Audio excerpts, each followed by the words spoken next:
Welcome to Wisdom Wave. Today, we're tackling one of the most challenging emotions, anger. But here's what might surprise you. Anger isn't the enemy. It's what we do with it that matters. First, let's understand what anger really is. Anger is information.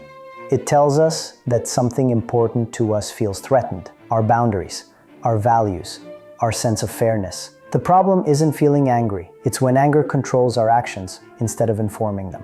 Here's a game-changing fact from neuroscience. The chemical rush of anger, driven by adrenaline and cortisol, lasts exactly 90 seconds in your body. Everything after that is us choosing to refuel it with our thoughts. This means you have a 90-second window to choose your response before your brain is fully hijacked by the emotional surge. When you feel anger rising, try the stop technique. S, stop what you're doing. T, take a deep breath. O, observe what you're feeling in your body. P, proceed with intention, not reaction. Your body gives you clear anger signals. Tight jaw, clenched fists, hot face, rapid heartbeat. These are your early warning system. The moment you notice them, you have choices.